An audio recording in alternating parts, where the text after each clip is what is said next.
لزمني بيغمبر برزان بيغمبري خوا صلى الله عليه وسلم همو او كساني كلا دوري بون گنج بون ئێمە ئێستا تەمەنی گەنجیمان وا لێ کردووە خەڵک پێی وایە گەنجی ئێستا مناڵە یعنی کابرا تەمەنی 22 ساڵەڵێ کاکە مناڵ ژنی بۆ چییە کاکە لە زەمەنی پێغەمبەرە ئەوانەی کە تەمەنیان 22 ساڵ بوو جعفەری کوڕی ئەبوو تاڵیب کاتێک کە بەرامبەر ئیمبراتۆری حەبەشە وەستا کە باشترین پەیامنێری پێغەمبەر بوو تەسەورەکەن جعفەر تەمەنی چەند بوو بێ کە ڕوبەڕووی نەجاشی وەستایەوە و هەموو قەشەکان کڕنووشیان برد بۆ نەجاشی کە نەجاشی ئەو کاتە ئیمبراتۆری حەبەشە بوو یعنی هەموو قووەی عەرەب لە چاو دەسەڵاتی نەجاشیە هیچ نەبوو عەرەب کۆمەڵە قەومیات و قەبائیل و دووەیلاتی متەناحر بوون نەجاشی ئیمبراتۆریەتێکی هەبوو حکمی حەبەشەی ئەکرد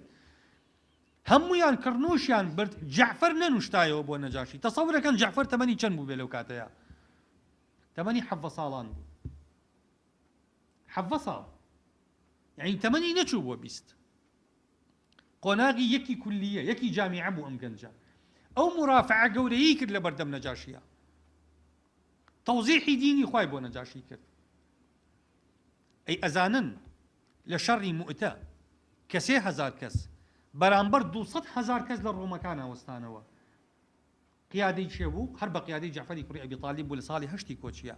ئەزانن ئەو کات جعفەر تەمەنی چەند بوو کە کیباری سەحابە لە جێشەکەیە هەبوو تەمەنی 33 ساڵ لەو تەمەنەیە بوو کە دەستی ڕاستیان بڕی دەستی چەپیان بڕی قاچی ڕاستیان بڕی قاچی چەپیان بڕی نەیهێشت ئاڵای ئیسلام کەوێتە سەر ئەرز لە تەمەنی 33 ساڵیە بوو جعفەر لەو کاتەیە صحابة أفرمون كشهيد بو أفرمون والله وجدنا به 90 ضربة ما بين طعنة برمح وضربة بسيف أفرمون والله نوت بريني بيوبو نوت برين لبيني سرين يزا لبيني ليداني شمشير يعني هلا ينكردبو ألين والله بلام كلينيك لبشتيا نبو همو إلى سرو سنيابو لدمو شايو إلى سنيا يعني بشتي هلا كردبو أم جنجية پێغەمبەری خوا صلی الله عليه وسلم پر ئیسلام گەنجی ئاوا پەروەردە ئەکا معاذی کوڕی جەبەل پێغەمبەری خوا کەناردی بێ بە قازی لە یەمەنا قاضی بێ لە یەمەنا لە مەملەکەتێکە تەمەنی 20 ساڵ بوو 20 ساڵ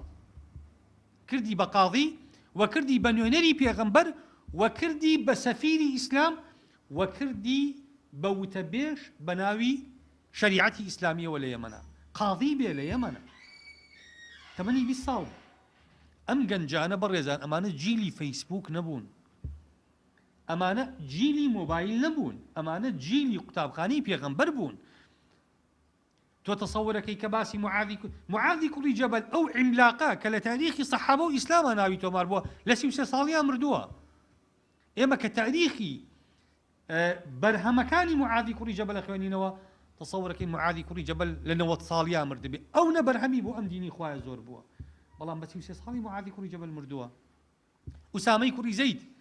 کە پێغەمبەری خوا صلی الله عليه وسلم کردی بە قائیدی جێیشێک کە ئەبوو بەکر و عومەر و کێوکەیتیا بوو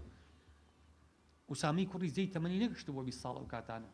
زەیدی کوڕی ثابت لە دوای وفاتی پێغەمبەر صلی الله عليه وسلم کە ئەبوو بەکر چووە خزمەتی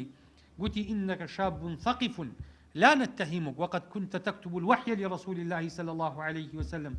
قلت تو گنجێکیت ڕۆشنبیری تۆ گەنجێکی خوێنەواریت ئێمە گومانمان لەسەر ڕاستی و دەمڕاستی و دەستپاکی تۆ نییە جەمعی قورئانەکەین تۆ قورئان بنووسەرەوە لەو کاتەیە ئەو پیاوە تەمەنی 22 ساڵ بوو یعنی ئەمانەتی نووسینەوەی پەیامی خوا بۆ قیامەت کە بمێنێتەوە لەسەر زەویە سپێردرا بە گەنجێ تەمەنی 22 ساڵە ئەمە ئیحتیمامە بەڕێزان یعنی دینی خوا ئەم گەنجانە گۆڕیان